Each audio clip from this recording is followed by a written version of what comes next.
barbershop conversation, guys. Feel free, hit the subscribe button.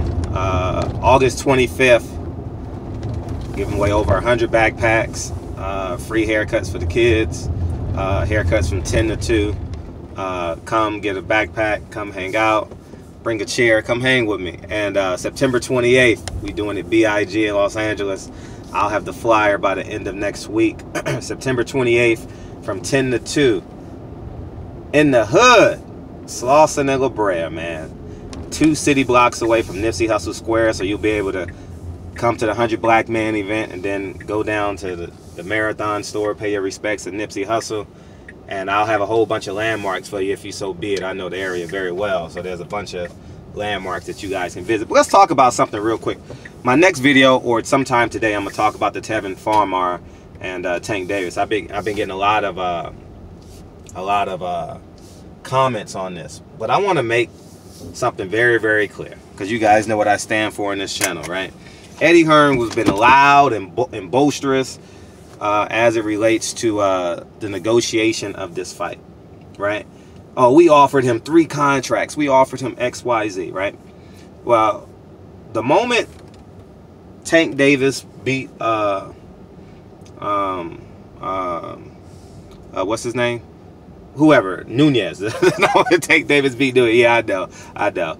It wasn't the best opponent possible. I know that. Now, but it was a mandatory. Not justifying anything, it was a mandatory.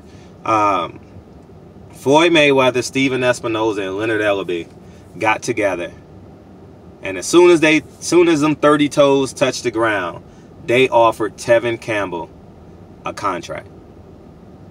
It's public, $2 million.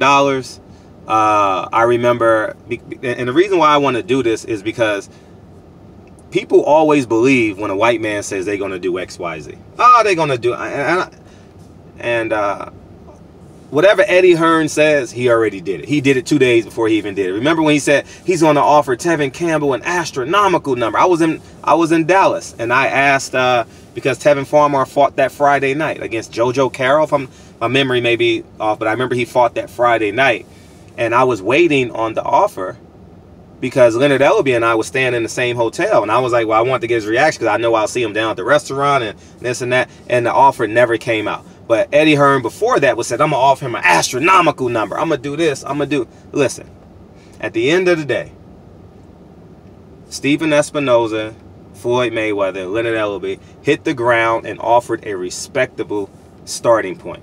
I'm not telling Tevin Campbell to take the... Got to wait for that in my next video. But I'm just talking about the logistics, about how now people going to run with... They offered... Tank Davis $5 million. We never saw it.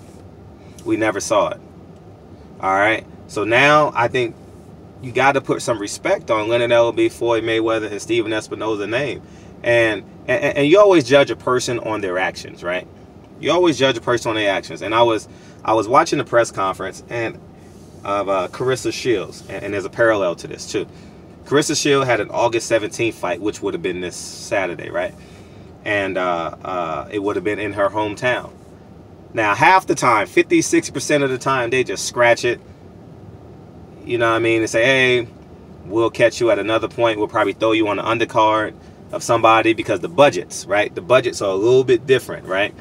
You probably throw Carissa Shields on the undercard of the co-main event of another card so you can save some money. But they actually brought her back October 5th in Flint, Michigan. And I think that's pretty dope. I think it's awfully dope that Stephen Espinoza took Tank to his hometown. I think it's awfully dope that he took Jamal Charlo to his hometown. You understand what I'm saying?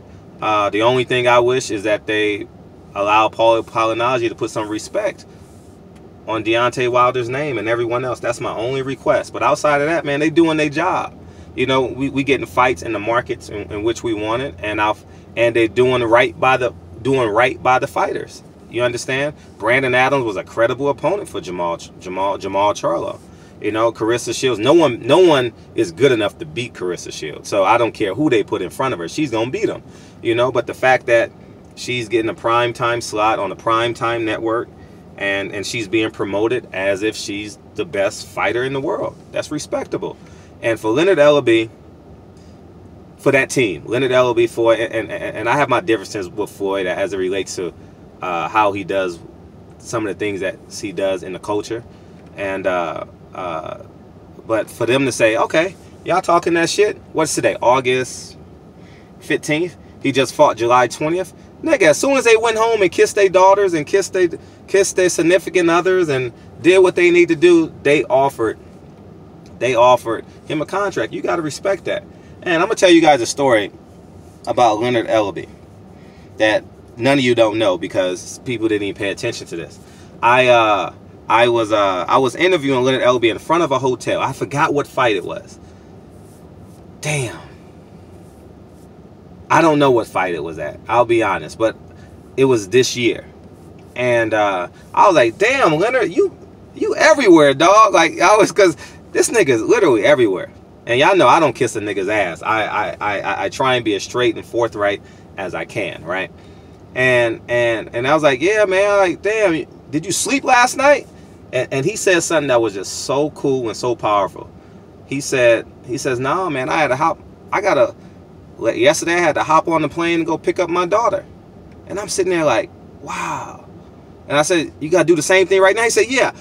I had just got done interviewing about 1 o'clock in the airport. We was at the hotel at the Marriott on Century and like Airport Boulevard. So it's rather close, right? It's like it's a rock to get to the airport.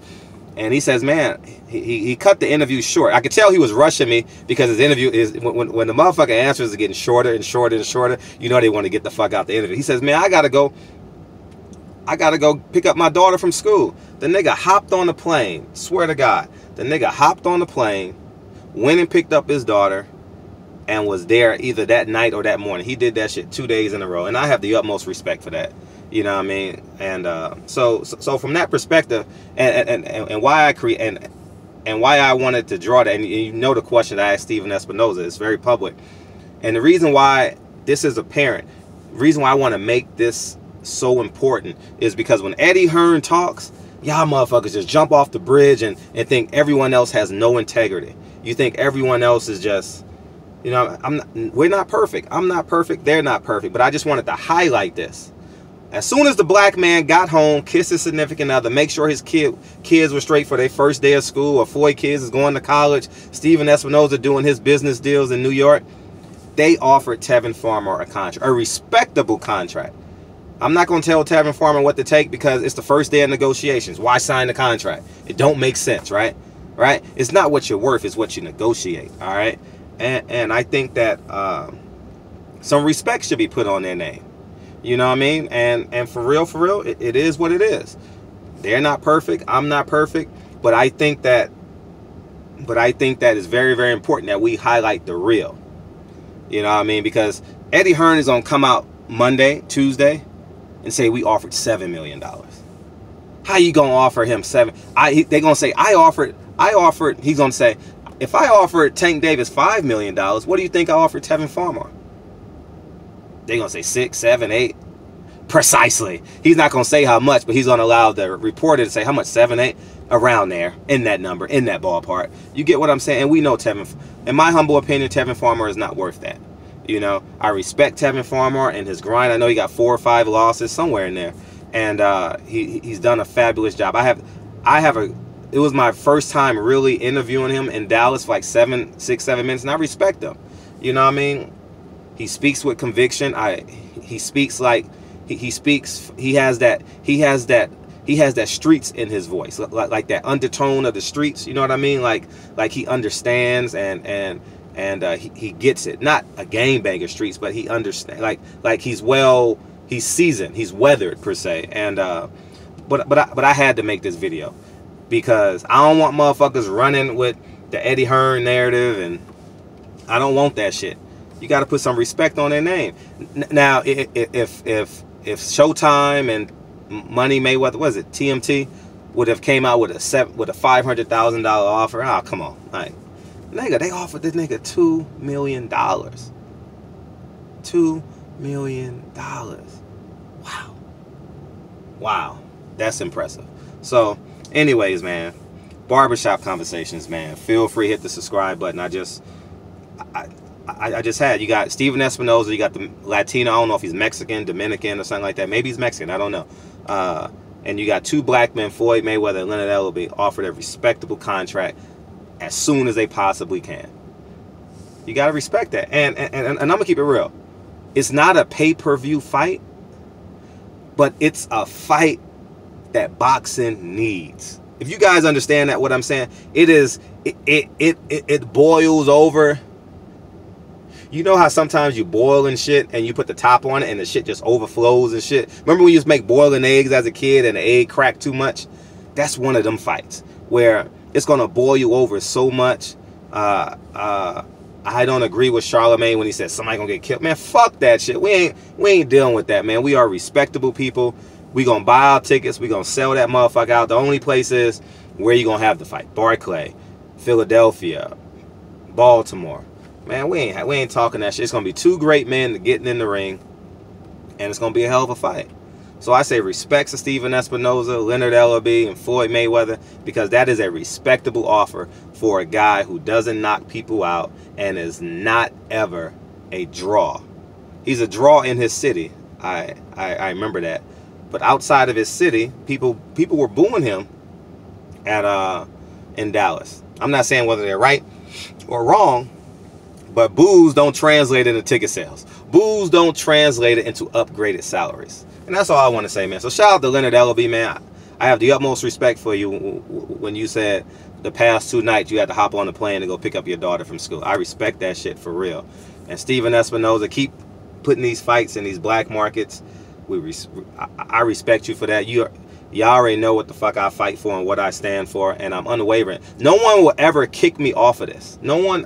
You don't have enough money, and my character is worth too much. So even if I don't get credentials, even if you try and blackball me, I'm going to get the interviews. I'm going to get the numbers. I'm going to get the phone calls. You can't stop this. All right? And I said all that to say you can't stop what's right. And I think Leonard Ellerbe, Steven Espinoza, and Floyd Mayweather did right by this. Offered this young man $2 million while Eddie Hearn is ripping and running, dropping his jaw, and people are running with the narrative. Why? Because he's 6'5", blue-eyed, and white. And people, just like that picture of that white Jesus that's on your grandmother's fan that she's waving in church, they want to believe that motherfucker, whoever resembles this man the most, got to be right. Not true. Barbershop conversation. I'm about to go hit this gym, get this bag working. Barbershop conversations, man. Feel free, hit the subscribe button. So happy, man. This is my life. I ain't got to hit this bag tomorrow, man. I got mitts tomorrow, but man, that bag, whew, my shoulders. Barbershop conversations, man. Feel free, hit the subscribe button. Talk to you soon. Peace.